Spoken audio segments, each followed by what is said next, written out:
হঠাৎ থমকে গেল ওমানের শ্রম বাজার।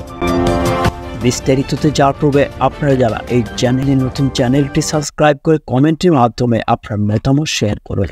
ওমানে বাংলাদেশি শ্রমিক যাওয়ার পর দেশটিতে সরকার হঠাৎ স্থগিতাদেশ দেওয়ার 4 মাস অতিবাহিত হয়ে গেছে। স্থগিত দেওয়ার সময় ওমানের পক্ষ থেকে একটি সাময়িক বলা হলেও গতকাল পর্যন্ত বাংলাদেশিদের নামে কোনো ভিসা ইস্যু হয়নি। তবে জনশক্তি কর্মসংস্থান ও প্রশিক্ষণ ব্যুরোর পরিসংখ্যান বলেছে, চলতি বছরের জানুয়ারি মাসে অর্ধশতাধিক নারী ব্যুরো থেকে স্মার্ট নিয়ে ওমানে কর্মসংস্থানের উদ্দেশ্যে পাড়ি জমিয়েছেন। এদিকে বাংলাদেশের জন্য গুরুত্বপূর্ণ এই তৃতীয় বৃহত্তম শ্রমবাজারটি কেন এবং কী কারণে এখনও বন্ধ আছে সে ব্যাপারে অদ্যাবধি প্রবাসী কল্যাণ কোনো ধরনের বক্তব্য পাওয়া যাচ্ছে না।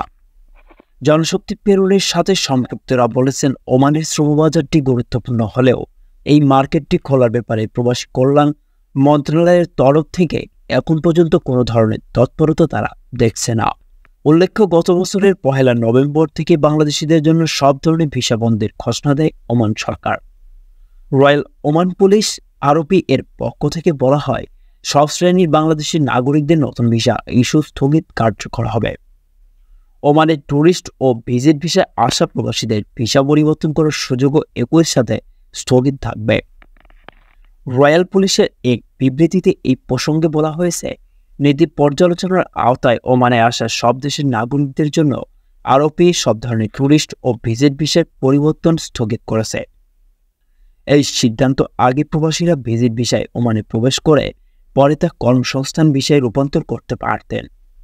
নতুন আদেশের পরিপ্রেক্ষিতে ঢাকার ওমান দূতাবাস থেকে এক প্রেস বিজ্ঞপ্তির মাধ্যমে জানানো হয়েছিল, ওমান গণপ্রজাতন্ত্রী বাংলাদেশ সরকারের সাথে ঘনিষ্ঠ ও ভ্রাতৃত্বপূর্ণ সম্পর্কে মূল্যায়ন করার পাশাপাশি বাংলাদেশি প্রবাসীদের অবদানকে অত্যন্ত শ্রদ্ধা ও কৃতজ্ঞতার সাথে স্মরণ করে দেয়।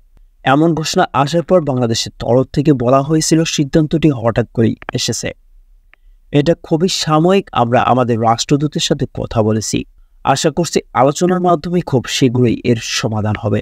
এই ঘোষণার পর 4 মাস অতিবাহিত হয়ে গেছে। একইভাবে ওমানে নিযুক্ত বাংলাদেশ দূতাবাসে একই সিদ্ধান্ত ওই সময় অস্থায়ী বলে অবহিত করেছিলেন।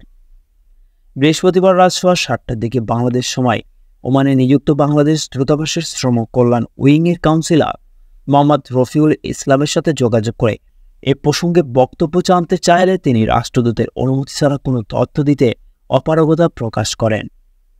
বৃহস্পতিবার সন্ধ্যার আগে প্রবাসী কল্যাণ ও বৈদেশিক কর্মসংস্থান মন্ত্রণালয়ের যুগ্ম সচিব মিশন ও কল্যাণ মোহাম্মদ সাজ্জাদ হোসেন ভূঁইয়ার সাথে যোগাযোগ করা হলে তিনি গণমাধ্যমকে বলেন, আসলে এই বিষয়টি আমাদের তরফ থেকে নয়, কর্মসংস্থান শাখা থেকে দেখেন।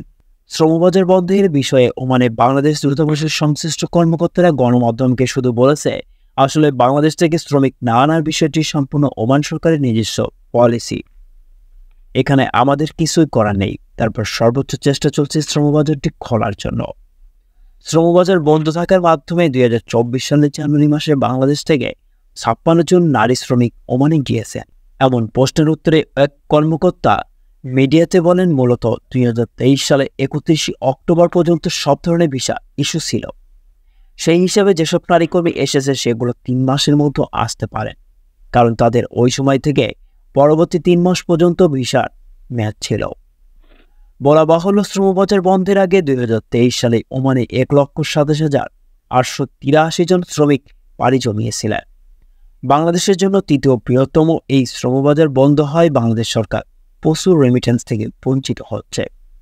শুধু তাই নয়, অনেক বাংলাদেশি কর্মসংস্থান, ব্যবসা বাণিজ্য সবকিছু থেকেই পিছিয়ে যাচ্ছে। বর্তমানে দেশটিতে বিদেশি শ্রমিকদের তালিকায় শীর্ষে রয়েছেন বাংলাদেশিরা, যার মোট সংখ্যা 7,03,840 জন। এর পরের অবস্থানে আছে ভারত 5,30,242 জন।